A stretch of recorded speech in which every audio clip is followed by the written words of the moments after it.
अगर आप चैनल पर नए हैं तो सब्सक्राइब बटन जरूर दबाइए।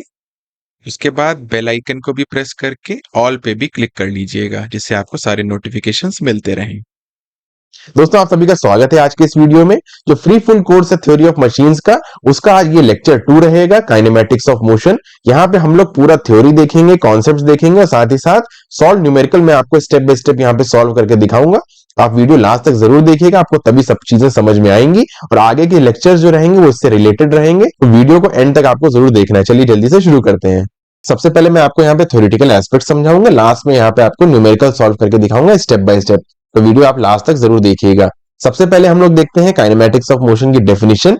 It means the study of relative motion of bodies without consideration of the forces causing the motion. मतलब यहाँ पे जो भी फोर्सेस लग रहे हैं बॉडीज पे, डिफरेंट बॉडीज पे जो भी फोर्सेस एक्ट कर रहे हैं उनकी स्टडी ना करके केवल जो रिलेटिव मोशन है यहाँ पे डिफरेंट बॉडीज के बीच में आपस में जो भी रिलेटिव मोशन हो रहा है उसकी जो स्टडी हम करते हैं वो करते हैं हम काइनेमैटिक्स ऑफ मोशन में। ठीक है, और काइनेटिक्स ऑफ मोशन जब हम देखेंगे नेक्स्ट लेक्चर में, वहां पे हम जो फोर्सेस एक्ट कर रहे हैं उनको देखेंगे, यहाँ पे जो भी एक्ट करते हैं उनकी स्टडी करते हैं। तो आप काइनेमैटिक्स और काइनेटिक्स में कंफ्यूज मत होइएगा। काइनेमैटिक्स में जो कॉन्सेप्ट्स रहेंगे जैसे कि displacement, velocity, acceleration as a function of time. तो डिफरेंट जो भी बॉडीज है उनमें कितना डिस्प्लेसमेंट हुआ, कितनी वेलोसिटी से एक्ट कर रहा है, या कितनी वेलोसिटी वो रीच कर गया, या किस वेलोसिटी पे वो फाइनल स्टेट में पहुंचा, कितना एक्सेलरेशन हुआ, कितना रिटार्डेशन हुआ, इन सब की जो भी स्टडी होती है वो होती है काइनेमैटिक्स ऑफ मोशन की फील्ड में। तो इतना आपको समझ में आना चाहिए। अब हम लोग देखते हैं डिफरेंट डेफिनेशंस और क्या क्या मोशन एप्लीकेबल हो सकते हैं काइनेमैटिक्स ऑफ मोशन में। पहला है प्लेन मोशन, जिसमें कि when motion of a body is confined to only one plane then the motion is said to be plane motion. केवल एक ही प्लेन में चले, ये एक ही कोऑर्डिनेट में चले। जैसे कि प्लेन होते हैं हमारे, जैसे एक्स वाई प्लेन हो गया, वाई जेड प्लेन हो गया, जेड एक्स प्लेन हो गया, इस तरह से। तो किसी एक प्लेन में चले यानी कि 2D डायरेक्शन में चले तो हमारा जो मोशन होता है उसको कहते हैं प्लेन मोशन। और plane motion can be rectilinear या फिर कर्वीलिनियर। रेक्टिलिनियर मतलब in a straight line, curvilinear मतलब इन अ कर्व्ड पाथ। ठीक है, या तो सीधे जाएगा या फिर कर्व में जाएगा, बट किसी एक ही प्लेन में एक्ट करेगा, चाहे वो एक्स वाई हो, वाई जेड हो या जेड एक्स प्लेन हो, तो उसको कहेंगे हम प्लेन मोशन। अब जैसे कि यहाँ पे मैंने डिस्कस किया रेक्टिलिनियर या कर्वीलिनियर मोशन, तो उसकी डेफिनेशन भी यहाँ दे रखी है। Rectilinear motion, motion is along a straight line, इसको हम ट्रांसलेटरी मोशन भी बोलते हैं। कर्वीलिनियर जैसे कि motion along a curved path. तो ये मोशन होगा केवल एक ही प्लेन में, दोनों चाहे रेक्टिलिनियर हो चाहे कर्वीलिनियर हो, किसी एक प्लेन में मोशन हो रहा है। अब लीनियर डिस्प्लेसमेंट देखते हैं, उसकी definition. Linear displacement it may be defined as the distance moved by object या body with respect to a certain fixed point. The displacement may be along a straight line और a curve path. The displacement of a body is a vector quantity because it has both magnitude as well as direction. इसी तरह से linear velocity आ जाती है। Linear velocity मतलब rate of change of linear displacement with respect to time, उसको हम बोल सकते हैं ds बाई डी टी। अब जैसे कि लीनियर डिस्प्लेसमेंट को अगर आपने s से डिनोट किया, तो rate of change of linear displacement with respect to change in time, तो उसको हम लिख सकते हैं ds बाई डी टी। तो change in linear displacement with respect to change in time, इसको हम कहते हैं लीनियर वेलोसिटी, उसको डिनोट करते हैं स्मॉल v से। ठीक है, लीनियर एक्सेलरेशन क्या हो गया, अब फर्दर लीनियर वेलोसिटी का जो भी चेंज होगा with respect to change in time उसको हम कहेंगे लीनियर एक्सेलरेशन।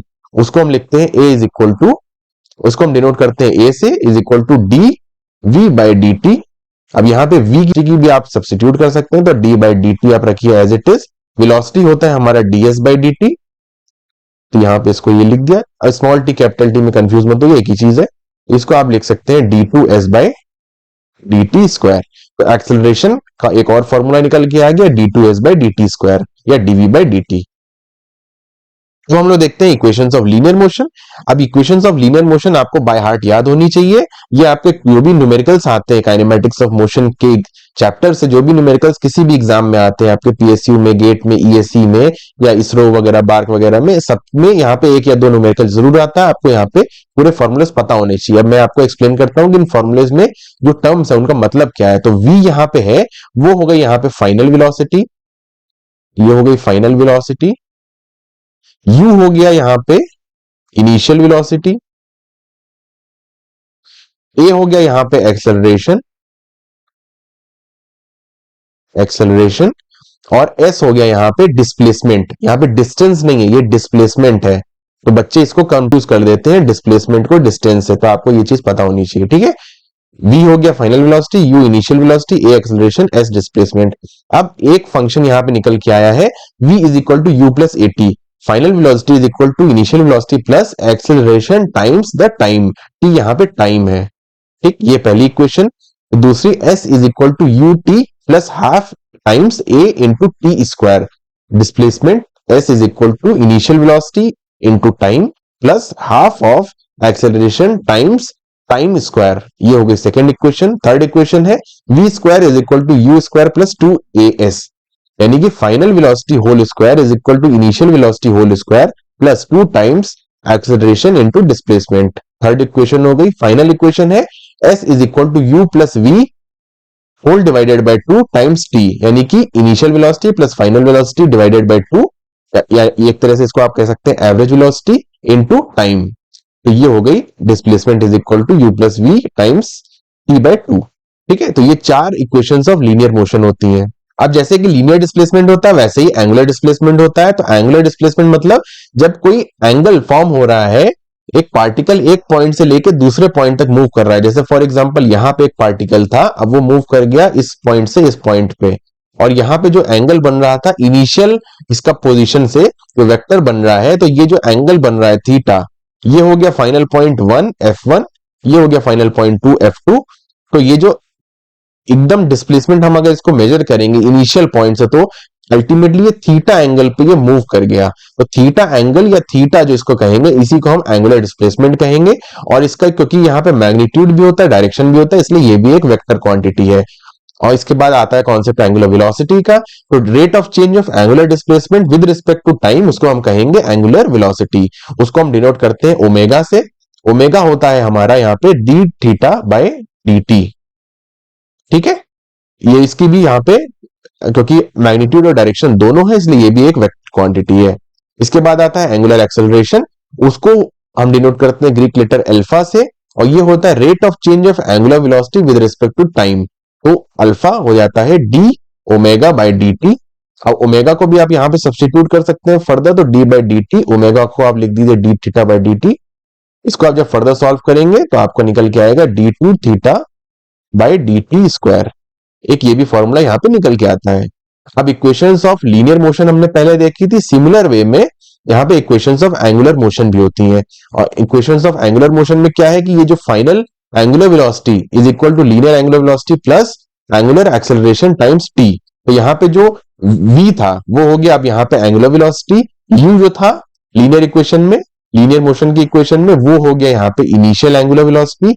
जो वहां पे एक्सेलरेशन था अब वो हो गया एंगुलर एक्सेलरेशन, और बाकी चीजें वही की वही रही। और जो s था हमारा वो हो गया अब थीटा, बाकी चीजें यहाँ पे सेम रही, टाइम वही रहेगा, और इक्वेशन उसी वे में यहाँ पे मॉडिफाई हो गई। ये आपको चार इक्वेशंस भी पता होनी चाहिए। अब हम लोग यहाँ पे देखते हैं relation between linear and angular quantities of motion. तो यहाँ पे दो डेरिवेशंस करने हैं, एक है v is equal to R omega, और एक है a is equal to R alpha.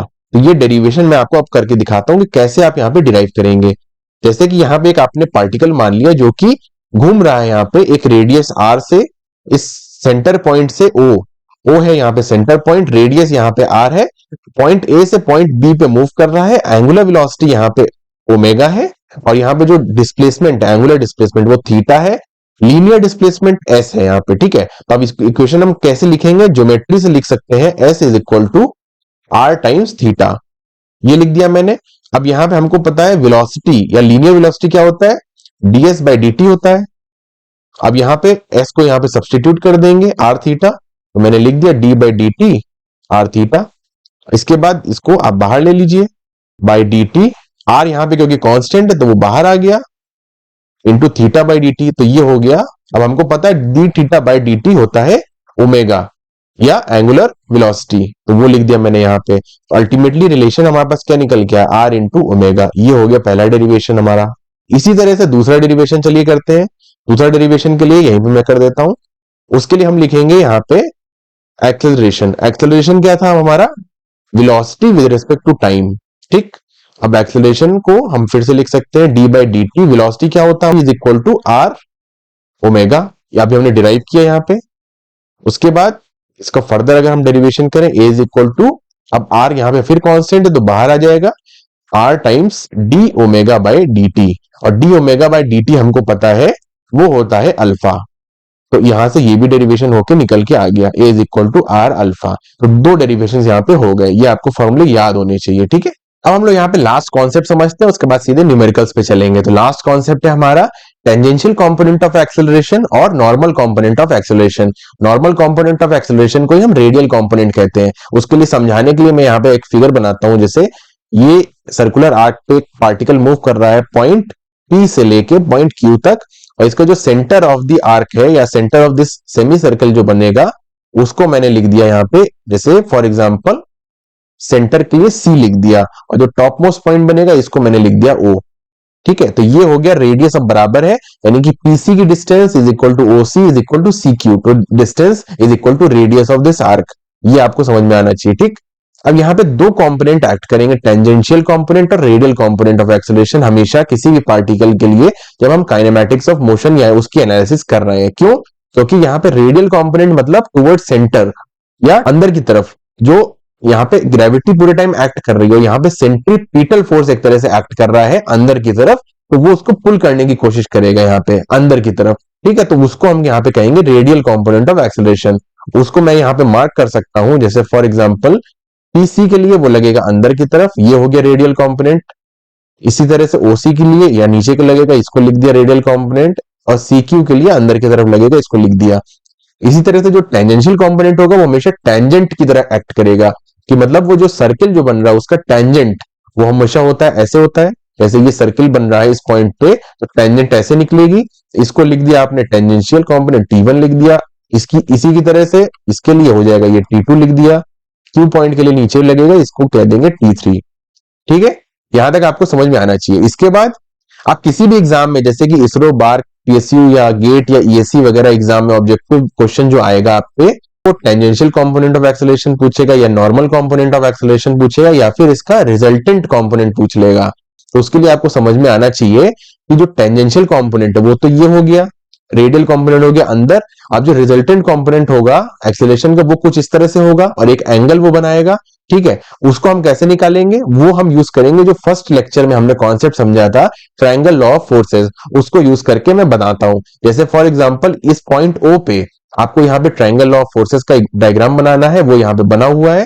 ये पॉइंट हो गया सेम O, AT ये लिख दिया इसने T2 is equal to AT, ये हो गया टेंजेंशियल कंपोनेंट OA मान लिया। ठीक है, और जो यहाँ पे जो अंदर को लग रहा था OC की तरफ, यहाँ पे जो रेडियल कंपोनेंट ऑफ एक्सेलरेशन या नॉर्मल कंपोनेंट ऑफ एक्सेलरेशन लग रहा था, उसको अब हम सुपर इंपोज कर देंगे, यहां से मूव करके आगे एक पॉइंट A से लगा देंगे।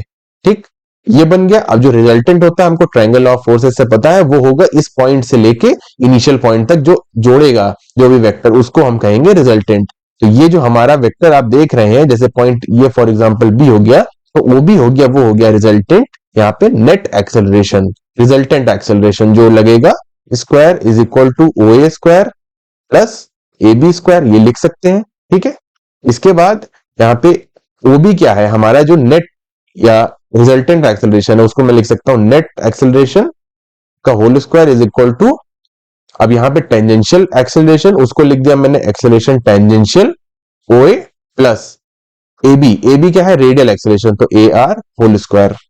ठीक है, तो इसी तरह से नेट एक्सेलरेशन या रिजल्टेंट एक्सेलरेशन यहां पे लिख सकता हूं फाइनल में, वो आ जाएगा अंडर रूट जो टेंजेंशियल एक्सेलरेशन का whole square plus radial acceleration का होल स्क्वायर। ये आपको यहां पे समझ में आना चाहिए, ये इसका फॉर्मूला है। एक और भी चीज पूछ लेता है कभी कभी कि आप एंगल बताइए जो यहां पे बन रहा है थीटा, जैसे कि जो वेक्टर बन रहा है, रिजल्टेंट जो एक्सेलरेशन आया है उसका कितना एंगल बन रहा है हॉरिजॉन्टल से या फिर टेंजेंशियल कंपोनेंट से कितना एंगल बना रहा है। तो वो जैसे कि ये थीटा है तो आप उसको सिंपल वे में निकाल सकते हैं। वो कैसे लिखेगा, तो लिख सकते हैं आप tan theta is equal to perpendicular upon base, यानी कि वो हो जाएगा AB अपॉन OA, यानी कि जो रेडियल या normal component upon tangential component. ठीक है, इस तरह से आप थीटा को निकाल सकते हैं। फिर आप tan inverse of AR upon AT।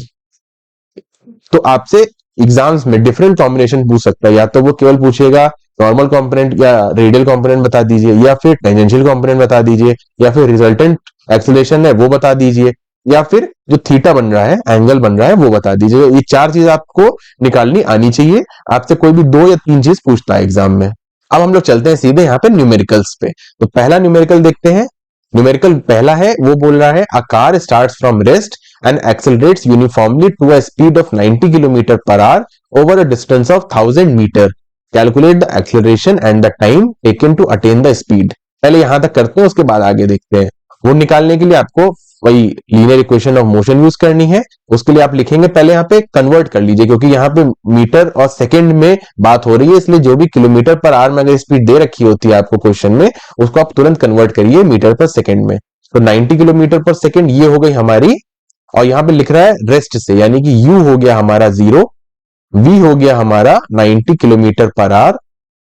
उसको हम कन्वर्ट कर लेंगे मीटर पर सेकंड में, तो मल्टीप्लाई बाय 5/18 करिए, वो आ जाएगा 25 मीटर पर सेकंड। और डिस्टेंस दे रखी है, यानी कि डिस्प्लेसमेंट वही हो गया डिस्टेंस, क्योंकि रेस्ट से स्टार्ट कर रहा है, इसलिए डिस्टेंस और डिस्प्लेसमेंट एक ही है यहाँ पे, वो है 1000 मीटर। ठीक है, अब हम यहाँ पे इक्वेशन यूज कर सकते हैं, v square is equal to u square plus 2as। यहाँ पे जो v है वो हो गया यहाँ पे हमारा 25 स्क्वायर, u है वो 0 है, प्लस 2 टाइम्स a हमको अभी निकालना है, उसको लिख दिया मैंने a, पहले हमको निकालना है एक्सेलरेशन, तो लिख दिया a, s हो गया यहाँ पे 1000। इसको जब आप सॉल्व करेंगे तो एक्सेलरेशन आपका यहां से निकल के आएगा 0.3125 मीटर पर सेकेंड स्क्वायर। ये हो गया हमारा आंसर पार्ट ए का। तो ये हो गया हमारा एक्सेलरेशन पहले। अब सेकेंड पार्ट में निकालना है टाइम टेकन टू अचीव या अटेन दिस स्पीड। तो हम यूज करेंगे equation of motion v is equal to u plus A T. v हमको पता है यहाँ पे 25 है, u मतलब कि इनिशियल था, वो रेस्ट पे था, तो 0 लिख दिया। a अभी हमने निकाला है 0.3125, और t या टाइम कितना लगा, तो अब यहां से टाइम आप निकाल लीजिए। टाइम आ जाएगा यहां से 80 सेकेंड्स। ये हो गया आपका आंसर। ठीक है, तो 2 आंसर हमारे पास निकाला यहां तक। इसके बाद आगे क्वेश्चन में और भी बोल रहा है, if further acceleration raises the speed to 144 kilometre per hour in 10 second, find the acceleration and the further distance move. अब इसको हम निकालते हैं ये सेकेंड पार्ट के लिए, कि अब फर्दर हमने स्पीड बढ़ा दी, ठीक है, एक्सेलरेशन और लिया व्हीकल ने। अब क्या निकालना है हमको, फाइनल एक्सेलरेशन कितना आया वो निकालना है। तो अब इनिशियल जो वेलोसिटी थी वो अब यहाँ पे 25 मीटर पर सेकंड रहेगी, और जो फाइनल है वो हो गई 144। तो 144 किलोमीटर पर आवर यानी कि 40 मीटर पर सेकंड। उसको आप कन्वर्ट कर लीजिए, मल्टीप्लाई करिए 144 को इंटू 5/18, तो वो हो जाएगा 40 मीटर पर सेकंड। यू हमको पता है वो 25 है, यानी कि 90 से अब 144 किलोमीटर पर आवर तक गया, उसमें कितना एक्सेलरेशन लगा वो निकालना अल्टीमेटली हमको। तो ये लिख दिया आपने। टाइम कितना लगा, टाइम लगा यहाँ पे दिया है इन 10 सेकेंड। तो हमको u पता है, v पता है, टाइम पता है, इज इक्वल टू 10 सेकेंड। जो जो चीजें आपको पता है उसको आप पहले लिख लिया करिए, आपको चीजें और सिंप्लीफाई होकर समझ में आ जाएंगी। u पता है, v पता है, टाइम पता है, a निकालना है। तो अब यहां से हम फिर से v is equal to u plus 80 लिखेंगे, तो 40 is equal to u plus a into T. ठीक है, ये 10 सेकेंड है, तो a यहां से आ जाएगा आपके पास 1.5 मीटर पर सेकेंड स्क्वायर। ये भी हो गया आंसर। ये हो गया पार्ट बी का, यानी कि ये एक्सेलरेशन हमने निकाल लिया, ये जो पूछ रहा है। और पूछ रहा है फर्दर डिस्टेंस कितनी मूव करी इसने एक्सेलरेशन के बाद। उसके लिए हम यहां पे यूज करेंगे s is equal to U T plus half A T square. ठीक है, यहां पे सारी वैल्यूज आप सब्स्टिट्यूट करिए। u आपको पता है वो है 25, t 10 प्लस हाफ इंटू ए अभी हमने निकाला 1.5 इंटू टी 10 स्क्वायर। इसको आप जब सॉल्व करेंगे ये आपके पास निकल के आएगा 325 मीटर्स। ये हो गया एस, ये भी हो गया आंसर। तो आपके पास 2 यहाँ पे पार्ट के आंसर आ गए, जो कि पहला था कि एक्सेलरेशन टाइम निकालना है, कि फर्दर स्पीड इंक्रीज हुई उसका एक्सेलरेशन डिस्टेंस निकाला। ठीक, यहां तक हमारा क्वेश्चन खत्म हो गया। इसके आगे अब करना है हमको। आप वीडियो को पॉज करके आराम से देख लीजिए, मैं इरेज करने जा रहा हूं, तो अगर फिर भी कोई डाउट रहता है तो कमेंट सेक्शन में जरूर पूछ लीजिएगा। अब मैं इरेज करता हूं, जिससे कि आगे के लिए जो क्वेश्चन में आगे करना है हमको रिटार्डेशन वाला सॉल्व करना है वो करते हैं। ठीक है, तो इसको मैं इरेज कर देता हूं। यहाँ पे ये कैनवस क्लियर हो गया। अब इसके बाद हम लोग यहाँ पे करेंगे the brakes are then applied. मतलब जब ये 144 किलोमीटर पर आवर की स्पीड पे था, उसके बाद यहाँ पे ब्रेक लगाया और कार को रेस्ट पे ले आए। अब यानी कि जो हमारा यू था वो रहेगा 144 किलोमीटर पर आवर यानी कि 40 मीटर पर सेकेंड। और फाइनल वेलोसिटी अब रेस्ट पे आ गई यानी कि फाइनल वेलोसिटी 0 हो गई और टाइम हमको दिया है 8 सेकेंड्स। अब यहाँ पे डिस्टेंस निकालना है तो अगेन अब यहाँ पे फोर्थ फॉर्मूला आपको याद होना चाहिए, वो हो गया u plus V by 2 times P. तो अब u हमारा है यहाँ पे 40, v है 0 डिवाइडेड बाई 2 टाइम्स 8, तो यानी कि ये आ जाएगा आपका 160 मीटर्स। ये डिस्प्लेसमेंट लगा, ये भी हो गया आंसर। ये हो गया आंसर कि जब ब्रेक लगाया तब फर्दर कितने टाइम बाद व्हीकल रेस्ट पे आया, तो वो हो गया 160 मीटर। तो ये इसके सारे यहाँ पे सोल्यूशन हो गए। ठीक है, तो ये हो गया न्यूमेरिकल प्रॉब्लम 1। अब हम लोग आगे जाते हैं दूसरे न्यूमेरिकल पे। ये आपको समझ में आना चाहिए, कोई डाउट रहता तो आप कमेंट सेक्शन में पूछ लीजिए, मैं हर एक का रिस्पॉन्स जरूर करता हूं। अब न्यूमेरिकल प्रॉब्लम 2, इसमें देखते हैं, यहां बोल रहा है a horizontal bar 1.5 meter long and of small cross section rotates about vertical axis through one end. It accelerates uniformly from 1200 rpm to 1500 rpm in an interval of 5 seconds. What is the linear velocity at the beginning and end of the interval? उसके बाद second question में what are the normal and tangential component of acceleration of the middle point of the bar after 5 seconds after the acceleration begins? अब हमको इसको दो part में करना है, पहले लीनियर वेलोसिटी निकालनी है बिगिनिंग और एंड पे, उसके बाद यहाँ पे नॉर्मल और टेंजेंशियल कंपोनेंट ऑफ एक्सेलरेशन निकालना है। चलिए कैसे करेंगे इसको देखते हैं। अब ये बोल रहा है एक बार है हॉरिजॉन्टल बार, तो वो मैंने बना दिया यहाँ पे आपको समझाने के लिए, और वो घूम रहा है एक vertical about vertical axis through one and. One and मतलब किसी एक एंड पे, जैसे यहाँ पे मैं मान लेता हूँ एक ये वर्टिकल एक्सिस है, अब ये इसके अबाउट में घूम रहा है ऐसे, क्लॉकवाइज मान लीजिए चाहे एंटी क्लॉकवाइज मान लीजिए, वो दिया नहीं है, एक ही आंसर आपका सेम ही आएगा। ठीक है, ऐसे मैंने मान लिया ये घूम रहा है और इसका ओमेगा होगा, कोई एंगुलर वेलोसिटी होगी, ठीक, उसको मान लिया। एक हो गई इनिशियल और एक हो गई फाइनल। ठीक है, यहां तक आपको समझ में आना चाहिए। क्यों? क्योंकि यहाँ पे ये एक्सेलरेट कर रहा है, पहले यहाँ पे 1200 आरपीएम था, उसके बाद 5 सेकंड बाद इसकी स्पीड इंक्रीज हो गई घुमाने में, 1500 आरपीएम तक पहुंच गया। तो यहाँ पे जो आरपीएम दिया है इनिशियल, उससे हम यहाँ पे पहले एंगुलर वेलोसिटी निकालेंगे इनिशियल और फाइनल। वो कैसे निकालेंगे? तो ओमेगा इनिशियल जो है वो हो जाएगा 2 पाई एन अपॉन 60। एन यहाँ पे इनिशियल दिया है 1200, तो वो लिख दीजिए 2 पाई इंटू 1200 डिवाइडेड बाय 60। ये आपके पास निकल के आएगा omega initial is equal to, ये आपका निकल के आया 125.7, ये आगे रेडियन पर सेकेंड। इसी तरह से ओमेगा फाइनल निकाल दिया मैंने 2 पाई एन बाई 60, तो हो गया 2 पाई इंटू 1500 डिवाइडेड बाय 60। इसको आप सॉल्व करिए, ये निकल के आएगा आपके पास 157। तो ओमेगा फाइनल हो गया 157 रेडियन पर सेकेंड। इनिशियल और फाइनल हमने एंगुलर वेलोसिटी यहां पे निकाल ली। ठीक है, अब इसके बाद यहां पूछ क्या रहा है? लीनियर वेलोसिटी पूछ रहा है। तो लीनियर वेलोसिटी का फॉर्मूला अभी जैसे मैंने एक्सप्लेन किया था वो था v is equal to R omega. ठीक, अब रेडियस हमको पता है यहाँ पे वो क्या है 1.5 मीटर लॉन्ग, क्योंकि यहां से वर्टिकल एक्सिस से लेके टोटल रेडियस यहाँ पे 1.5 मीटर लेंथ है, तो वही रहेगी रेडियस। तो आर लिख दीजिए 1.5 इंटू ओमेगा।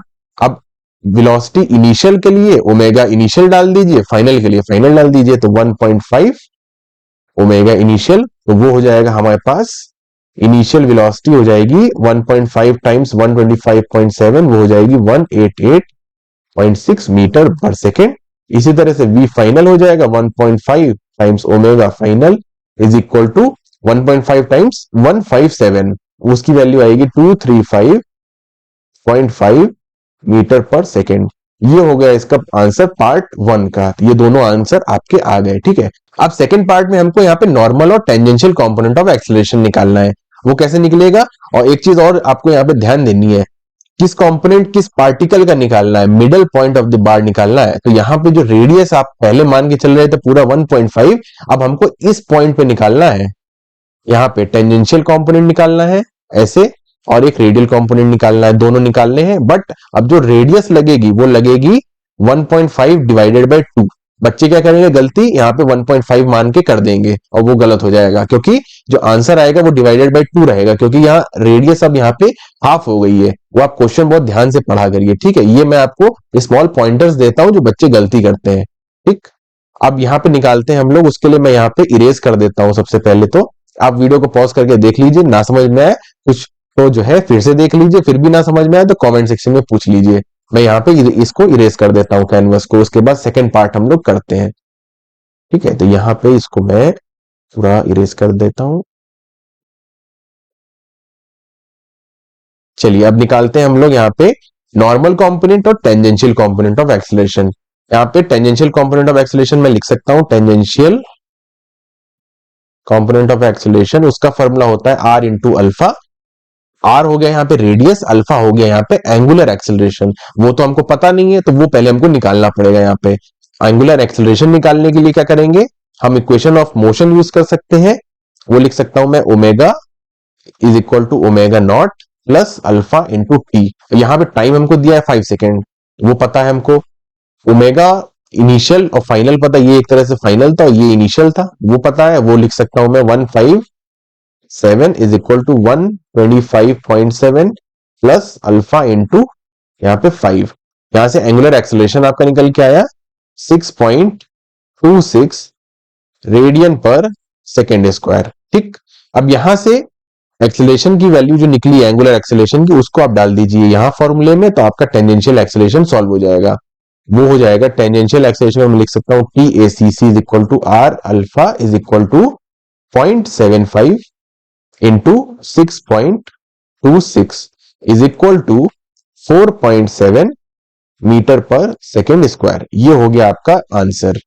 अब लास्ट में हमको क्या निकालना है, अब हमको निकालना है नॉर्मल या फिर रेडियल कंपोनेंट ऑफ एक्सेलरेशन। वो कैसे निकलेगा, चलिए यहीं पे कर देता हूं मैं।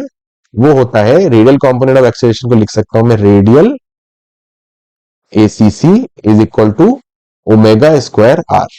ये आपको याद होना चाहिए फॉर्मूला, ठीक है, याद कर लीजिए ओमेगा स्क्वायर आर। अब ओमेगा यहाँ पे क्या है, ओमेगा फाइनल लगेगा यहाँ पे, तो फाइनल क्या था हमारा 157 था स्क्वायर इंटू आर, यहाँ पे वही रहेगा 0.75। इसको आप सॉल्व करिए, इसको जब आप सॉल्व करेंगे तो आपका निकल के आएगा, इसको यहां लिख सकता हूं मैं, ये निकल के आएगा आपका 18487 मीटर पर सेकेंड स्क्वायर। ये हो गया आपका आंसर। तो आपका आंसर यहाँ पे 4 आंसर निकल के आ गए। एक आया ये, एक ये टेंजेंशियल का ये, और नॉर्मल या रेडियल का ये। तो इस तरह से यहाँ पे मैंने स्टेप बाय स्टेप आपको सॉल्व करके दिखा दिया। 4 चीजें जो क्वेश्चन ने पूछी थी हम लोगों ने यहाँ पे सॉल्व करके निकाल ली। तो उम्मीद करता हूँ आपको समझ में आ गया होगा सब कुछ। यहाँ पे हम लोग ये लेक्चर 2 जो काइनेमेटिक्स ऑफ मोशन है उसको खत्म करते हैं। आगे के नेक्स्ट लेक्चर में काइनेटिक्स ऑफ मोशन हम लोग पढ़ेंगे लेक्चर 3 में। उम्मीद करता हूँ दोस्तों आपको वीडियो से काफी हेल्प मिली होगी। अगर मिली है तो प्लीज लाइक शेयर और कमेंट जरूर करिएगा। अगर चैनल पे नए हैं तो प्लीज सब्सक्राइब जरूर करिएगा और बेल आइकन पे क्लिक करके ऑल नोटिफिकेशन ऑन कर लीजिएगा। हमारी जो वेबसाइट है www.onepointacademy.com, उस पर भी जाके चेकआउट करिएगा, आपको काफी इन्फॉर्मेशन वहां पे मिल जाएगी। साथ ही साथ जो वीडियो का डिस्क्रिप्शन है उसको जरूर चेकआउट करिएगा। इंपॉर्टेंट जितने भी लिंक्स है सब वहां पे एडेड है। बुक्स वाला लिंक जरूर चेकआउट करिएगा। जैसे आप बुक्स वाला लिंक ओपन करेंगे आपको जो भी मैकेनिकल इंजीनियरिंग से रिलेटेड इंपॉर्टेंट बुक्स है सब वहां पे एडेड है। तो आप अमेजोन से जैसे आप परचेज करेंगे आपको डिस्काउंटेड रेट पे वहां पे मिलेंगी। साथ ही साथ जो चैनल की मेंबरशिप है 29 रुपीज पर मंथ से केवल स्टार्टिंग है, आप वो भी जरूर ज्वाइन करिएगा। तो आपको सब्सक्राइब बटन के बगल में ज्वाइन बटन मिल जाएगा, उस पर जैसे ही आप क्लिक करेंगे आपको डिफरेंट मेंबरशिप ऑप्शंस वहां पे दिखेंगे। कोई भी जो आपको सुटेबल लगता है वो आप जाके ज्वाइन कर लीजिए। केवल 29 रुपीज पर मंथ से पहली मेंबरशिप स्टार्टिंग है। तो अगली बार तक के लिए टेक केयर, बाय।